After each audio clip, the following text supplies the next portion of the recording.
বেশি পয়সা কামাইতে গেলে জেলখানার ভাত খাওয়ান লাগে রে। এত বুঝানোর পরে কেন তুমি বুঝলা না? এখন তো বিশ মরের কি কইতাম, এই যে দেখেন, 3জন মানুষকে রেস্টুরেন্টে চাকরি দিবে, ভিসা লাগিয়ে দেবে, 1000 দিনের খাইছে, বুঝছেন? খাওয়ার পরে মানে প্রতারণা আর কি, বুঝেন না? প্রতারণা করার পরে যখন কোনো কিছু করতে পারতেছে না, ওই লোকগুলা কি করছে, কমপ্লেন করে দিছে। কমপ্লেন করার পরে তারা আটক করছে, আটক করে আর 3 মাস সাজা। চিন্তা করেন। বর্তমানে আমাদের বাহারাইনে, আমরা যে দেশে আছি বর্তমান, বাহারাইনে কাজের খুব সংকট, কাজ নাই। সেখানে অনেক মানুষ সেই কাজ না থাকার কারণকে কেন্দ্র করে মানে পাবলিকের কাছ থেকে সুযোগ নিচ্ছে, প্রতারণা করতেছে।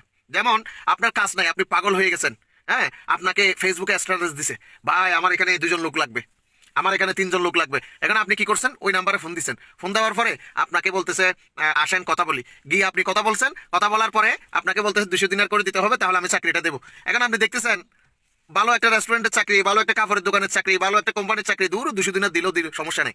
এখন এই যে 200 দিনার দেওয়ার পরে আপনার যে ব্লক করে দিছে আপনার নাম্বার, আর আপনি আর তারা খুঁজে পান না। এখন আপনি ভিসা না থাকার কারণে অনেক সময় দেখা যাচ্ছে আপনার পুলিশ স্টেশনে গিয়ে আপনি কমপ্লেন করতে ভয় পাচ্ছেন। আপনি পুলিশ স্টেশনে গিয়ে কমপ্লেন করতে ভয় পাচ্ছেন কারণ আপনার ভিসা নাই। এরকম অনেক আছে, অনেক আছে। আছে না নাই? আছে না নাই? কমেন্ট প্লিজ, কমেন্ট করেন, আছে না নাই? অনেক আছে। মানুষকে টাকা দিছে কিন্তু পুলিশের কাছে গিয়ে কমপ্লেন করতে পারতেছে না কারণ বেচারার ভিসা নাই। এখন সে ভয় করতেছে, আমি যদি তার নামে কমপ্লেন করতে যাই, যদি আমারও যদি হেই করে আটক করে বসে থাকে, তাহলে 200 দিনের তো বড় কথা না, খাইছে আর কি হইছে। এজন্য সবার কাছে আমার ছোট্ট একটা রিকোয়েস্ট, যারা চাকরির জন্য টাকা নিচ্ছে তাদের তাদের ছবি তুলে ফেসবুকে পোস্ট করেন। চাকরি দিবে বলে টাকা খাচ্ছে আপনাদের থেকে।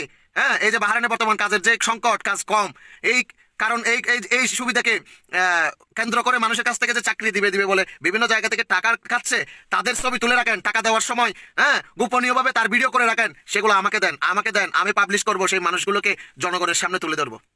ওকে, সকলে ভালো থাকেন, সুস্থ থাকেন, আল্লাহ হাফেজ, আসসালামু আলাইকুম ওয়া রাহমাতুল্লাহি ওয়া বারাকাতুহু।